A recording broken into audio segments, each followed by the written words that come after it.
Selamat berjumpa kembali di dalam layanan audio Sahabat Perjalanan. Hari ini adalah hari Sabtu 10 September 2022. Tema renungan saat teduh kita dengan judul Ketika Hidupmu Dibelenggu. Ketika hidupmu dibelenggu, firman Tuhan terambil dalam Kolose 4 ayat yang ke-18. Salam daripadaku Paulus, salam ini kutulis dengan tanganku sendiri. Ingatlah akan belengguku, kasih karunia menyertai kamu. Mari kita berdoa. Bapa yang di dalam surga, terima kasih bahwa kehidupan kami diikat, kehidupan kami dibelenggu. Namun pilihan kami diikat dan dibelenggu oleh apa? Adalah sebuah pilihan yang bisa kami putuskan dalam kehidupan kami. Dalam nama Tuhan Yesus kami berdoa, amin. Shalom sahabat seperjalanan yang dikasihi Tuhan. Ketika hidupmu dibelenggu, ketika hidupku dibelenggu, setiap orang berjuang untuk mengikatkan diri dalam banyak hal. Tak kala seseorang sangat menyukai makanan dan makan sebagai segala-galanya, maka dia sedang mengikatkan diri dan membelenggu dirinya kepada makanan. Sesuatu yang dibelenggu berarti terikat dan tidak terlepas engkau bawa kemana-mana.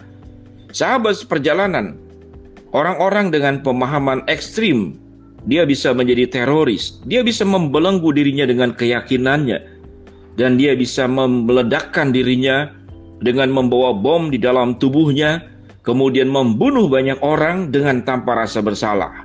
Karena mengapa? Karena dia sudah membelenggukan dirinya dengan keyakinannya, dengan pemahamannya, sekalipun itu salah. Membunuh adalah tindakan yang tidak pernah dibenarkan oleh siapapun juga. Namun dia, orang bersangkutan, mengikatkan diri kepada belenggu keyakinannya, sehingga dia bisa menjadi seorang teroris. Ada orang yang membelenggukan diri ke dalam hawa nafsu, di dalam berbagai hawa nafsu. Orang yang membelenggukan diri di dalam hawa nafsu, yaitu hawa nafsu kemarahan dan kebencian. Setiap orang dibenci oleh dia. Setiap saat ada waktu untuk marah dan sebetulnya tidak ada alasan untuk marah. Dia menjadi seorang pemarah. Dan itu bisa terjadi di dalam komunitas manapun karena tekanan hidup, karena persoalan ekonomi. Kadang orang-orang yang sudah lanjut usia, sudah tua menjadi seorang pemarah. Sedangkan kita tahu dengan jelas semakin bertambah usia, seseorang harus semakin bijaksana, semakin sabar, semakin punya kearifan, semakin menjadi berkat, semakin menjadi tempat yang teduh, bukan tempat yang panas di mana orang datang dekat denganmu. Engkau meledak-ledak bagaikan bom sebagaimana dijelaskan tadi bagi orang-orang yang terlibat dalam terorisme. Sahabat seperjalanan yang dikasihi Tuhan, Paulus adalah pribadi yang dibelenggu. Sebelum Paulus mengalami pertobatan, Paulus dibelenggu. Dibelenggu oleh keyakinannya, dibelenggu oleh kekuasaannya, dibelenggu oleh sifat bengis dan jahat dan kejamnya. Paulus dibelenggu. Paulus memilih dibelenggu yang seperti demikian. Sewaktu dia dibelenggu oleh berbagai hawa nafsu di dalam dirinya, dia punya kebebasan bertindak apapun, menekan orang lain, merugikan orang lain, mengancam orang lain. Paulus dibelenggu oleh dosa. Namun setelah Paulus mengalami pertobatan, itulah yang dikatakan dalam surat Kolose pasal 4 ayat yang ke-18. Salam daripadaku Paulus, salam ini kutulis dengan tanganku sendiri. Ingatlah akan belengguku, kasih karunia menyertai kamu. Ketika Paulus dibelenggu oleh kebenaran, mendapatkan pembebasan, mendapatkan kesembuhan, matanya tercelik, hidupnya diubahkan oleh Allah. Pada saat itulah Paulus membelenggukan dirinya ke dalam kebenaran. Dan Paulus bebas menjalankan kebenaran. Paulus bebas melakukan pewartaan kebenaran firman Tuhan Injil kepada mana? Dalam perjalanan penginjilan selama 3 kali. Sahabat seperjalanan, pada akhirnya hidup kita dibelenggu. Oleh sebab itu sahabat seperjalanan menjadi pilihan kita. Kita akan dibelenggu oleh apa? Ada orang yang sangat dibelenggu oleh finansial. Saya mengenal dan mungkin sahabat seperjalanan pun mengenal ya orang-orang yang seperti demikian. Sekalipun dia sudah berkelimpahan, sekalipun dia sudah memiliki apa yang diinginkannya, namun hidupnya sangat irit, sangat pelit. Seringkali kita melihat orang kaya membeli barang di pasar, membeli katakanlah hal-hal di kaki lima, atau membeli hal-hal yang murah. Dia tetap menawar. Karena mengapa? Karena dia belenggu. Dia tidak melihat mungkin ratusan juta miliaran yang dimiliki oleh dia. Dia melihat uang 500 dan 1.000 rupiah tetap sebagai sedemikian luhur, sedemikian tinggi, sedemikian penting, sehingga tetap diperjuangkan uang kecil sekalipun. Sahabat seperjalanan, orang yang dibelenggu oleh hawa nafsu, orang yang dibelenggu oleh manusia lama, orang yang dibelenggu oleh dosa, maka apa yang keluar pun adalah bentuk-bentuknya adalah dosa.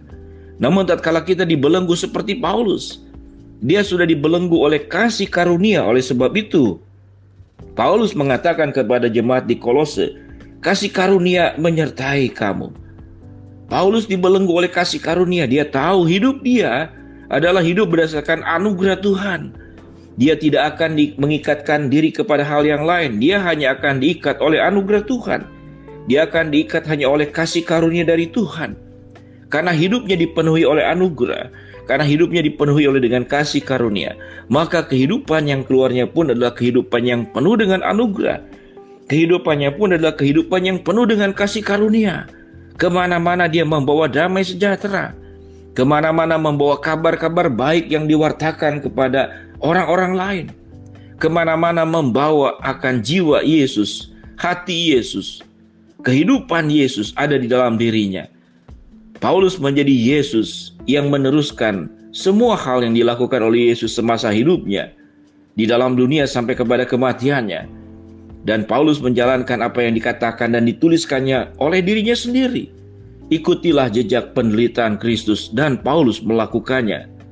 Sahabat seperjalanan yang dikasihi Tuhan, saat ini sahabat seperjalanan dibelenggu oleh apa?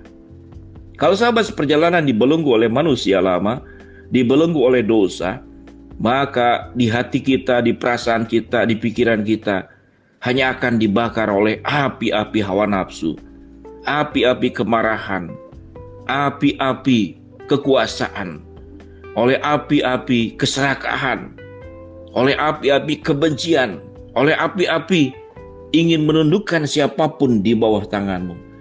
Namun seseorang tatkala mendapatkan anugerah dan kasih karunia dan dibelenggu oleh kasih karunia, dibelenggu oleh anugerah yang datang dari Tuhan, maka dia akan mewartakan juga semua hal-hal baik dalam kehidupannya. Baik di dalam keluarga, baik di masyarakat, baik di pekerjaan, baik di dalam dunia pendidikan, dimanapun kita berada, kita membawa kasih karunia, kita membawa anugerah karena hidup kita dibelenggu oleh kasih karunia, dibelenggu oleh anugerah-anugerah Allah, dan hidup kita menjalankan semua kebenaran-kebenaran yang firman Tuhan ajarkan kepada kita. Mari sahabat seperjalanan, kalau hidupmu ingin penuh dengan sukacita, hidupmu ingin penuh dengan kedamaian, hidupmu ingin penuh dengan kemenangan, dan hidupmu ingin penuh dengan kesukacitaan di dalam Tuhan, biarlah hidupmu dibelenggu seperti Paulus, dibelenggu oleh anugerah Tuhan, dibelenggu oleh kasih karunia Tuhan, sehingga apapun yang keluar dari hidupmu adalah semua bentuk anugerah dan kasih karunia yang memberkati dirimu, juga memberkati orang-orang yang kau temui. Mari kita berdoa. Bapa dalam surga, terima kasih, biarlah kami dibelenggu oleh anugerah dan kasih karunia dan bukan dibelenggu oleh dosa, sehingga kami mengalami kehidupan kemenangan demi kemenangan. Hamba-Mu berdoa buat sahabat seperjalanan yang sedang sakit, Tuhan jamah sembuhkan. Sahabat seperjalanan yang sedang menghadapi masalah, Tuhan bukakan jalan. Sahabat seperjalanan yang sedang berdoa mengharapkan sesuatu, Tuhan akan kabulkan dengan cara dan waktunya Tuhan. Dalam nama Tuhan Yesus kami berdoa, amin. Shalom sahabat seperjalanan, belenggulah hidupmu di dalam belenggu kasih karunia dan anugerah Tuhan, sehingga hidupmu penuh dengan kasih karunia dan penuh dengan anugerah Tuhan. Shalom, Tuhan memberkati kita semua, amin.